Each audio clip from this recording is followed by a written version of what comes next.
Hello friends, welcome to my channel. इस video में हम टैली में किस तरीके से कॉन्ट्रा वाउचर का यूज किया जाता है उसके बारे में पढ़ने वाले हैं। तो आइए शुरू करते हैं। आप देख सकते हैं यहाँ पे मैंने लिखा है a contra voucher is used to record transaction involving cash and bank transfer within the same business. It helps in tracking money movement. तो इसका सिंपल सा मतलब ये होता है कि जब आप अपने बिजनेस में कैश, बैंक या ट्रांसफ़र जैसे किसी भी काम को करते हैं तो वो कॉन्ट्रा कहलाता है। जैसे एग्जांपल के लिए, यदि हमारे पास बैंक में पैसा जमा करना है तो हमने कैश ले जाके बैंक में जमा कर दिया, या हमें अपने बिजनेस में पैसे की ज़रूरत है तो पैसे को विड्रॉ करना है, मैंने बैंक से पैसा विड्रॉ कर दिया। तो कैश टू बैंक या बैंक टू कैश, इन सारे ट्रांजेक्शन को कॉन्ट्रा वाउचर में रखा जाता है।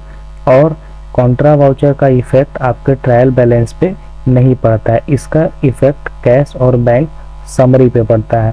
तो इसलिए इसका विशेष ध्यान रखेंगे। जब भी हम कॉन्ट्रा वाउचर की एंट्री करेंगे तो ट्रायल बैलेंस नहीं मैच करेंगे, हम उसका कैश और बैंक समरी मैच करते हैं। तो आइए नेक्स्ट चलते हैं। यहाँ पे किस तरीके से कॉन्ट्रा वाउचर की एंट्री की जाती है। तो सबसे पहले आपको टैली ओपन करना पड़ेगा, आपको जाना होगा अकाउंटिंग वाउचर में और वहाँ पे F4 क्लिक करेंगे तो कॉन्ट्रा वाउचर ओपन हो जाएगा।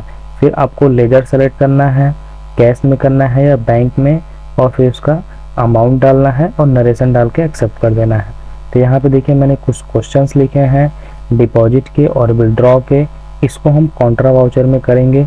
तो उसके लिए पहले मैं यहाँ पे समझ लेते हैं कि अगर हम विड्रॉ कर रहे हैं या डिपॉजिट कर रहे हैं। जैसे अगर आप विड्रॉ कर रहे हैं तो कैश आपके पास आएगा और बैंक से आप विड्रॉ करेंगे, तो डेबिट कैश और क्रेडिट बैंक। लेकिन यहाँ पे एक विशेष ध्यान देना होगा, जब भी हम कॉन्ट्रा वाउचर की एंट्री करेंगे तो क्रेडिट पहले आएगा और डेबिट बाद में आएगा। जैसे आपको याद होगा रिसिप्ट वाउचर में क्रेडिट पहले आता है, डेबिट बाद में आता है।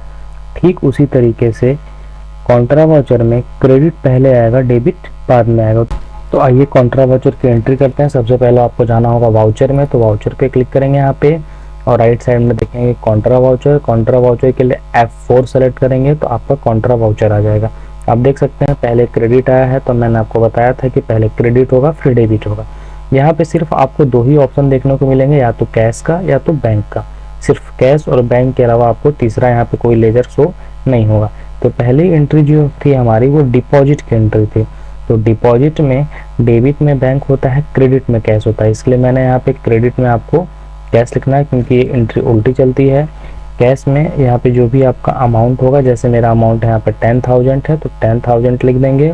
और डेबिट में यहाँ पे बैंक, तो SBI करेंट अकाउंट से ट्रांजेक्शन हो रहा है तो हम यहाँ पे इस तरीके से बैंक का नाम लिख देंगे। फिर नरेशन में आपको यहाँ पे या उससे पहले एक दिन देखेंगे यहाँ पे डिनोमिनेशन आया है। इसका मतलब कि वो जो 10,000 रुपये आपने डिपॉजिट किया है तो किस फॉर्मेट में, 2,000 का नोट, 1,000 का नोट, 500 का नोट। तो ऐसे जैसे मेरे पास 500 के यहाँ पे 20 नोट थे तो यहाँ पे ऐसे हम 10,000 अमाउंट करेंगे। देखिए इस तरीके 10,000 आ गया। फिर इसको एंटर करके ऐसे नरेशन लिखना होगा तो देख सकते हैं, एंटर करके ऐसे एक्सेप्ट कर लेंगे। दूसरा एंट्री जो है वो विड्रॉ करने का है। तो विड्रॉ करने के लिए क्या होगा, डेबिट में कैश, क्रेडिट में बैंक। तो यहाँ पे मैं क्रेडिट में SBI करेंट अकाउंट लिखूंगा और जो भी हमारा अमाउंट होगा, जैसे अमाउंट हमारा 20,000 है तो 20,000 लिखेंगे और यहाँ पे इसको एंटर कर लेंगे। और क्रेडिट डेबिट में जो है वो कैश चला जाएगा, क्रेडिट में बैंक, डेबिट में कैश। तो इसमें कंफ्यूजन मत रखिएगा, एंटर करके एक्सेप्ट कर लेंगे। दूसरी एंट्री फिर से डिपॉजिट की है 10,000 की। डेट बदलने के लिए आप F2 का यूज कर सकते हैं। यहाँ पे देखिए इस तरीके से डेट को चेंज कर सकते हैं। फिर दूसरी एंट्री हमारे डिपॉजिट की। तो डिपॉजिट के लिए आपको क्या करना होगा, क्रेडिट में, डेबिट में बैंक और क्रेडिट में कैश। तो आपको यहाँ पे ऐसे कैश लिखना होगा। कैश लिखने के बाद जो भी आपका अमाउंट होगा इस तरीके से अमाउंट लिख देंगे और यहाँ पे बैंक का नाम एंटर करके ऐसे इसको एक्सेप्ट कर लेंगे। सेम जैसे मैंने यहाँ पे 2,000 का नोट है या 500 है, जैसे हमारे पास 200 का नोट है तो यहाँ पे मैंने 20 नोट कर दिया, सॉरी यहाँ पे 50 नोट कर दिए तो हमारा 10,000 हो जाएगा। देखिए इस तरीके से 10,000 एंटर करके इसको ऐसे एक्सेप्ट कर लेंगे। चेक करने के लिए हमको जाना होगा डिस्प्ले में। डिस्प्ले में आपको जाना होगा अकाउंट बुक में और अकाउंट बुक में जाने के बाद आपको यहाँ पे जाना होगा कैश बैंक या कैश बैंक समरी में। तो देख सकते कैश में कितना है तो ये दिख जाएगा आपको। और आपके बैंक में कितना है वो यहाँ से आपको देखने को मिल जाएगा। तो इस तरीके से कॉन्ट्रा वाउचर की एंट्री करके हम लास्ट में मैच कराते हैं। उम्मीद करते हैं वीडियो आपको बहुत अच्छा लगा होगा। मिलते हैं आपसे नेक्स्ट वीडियो में।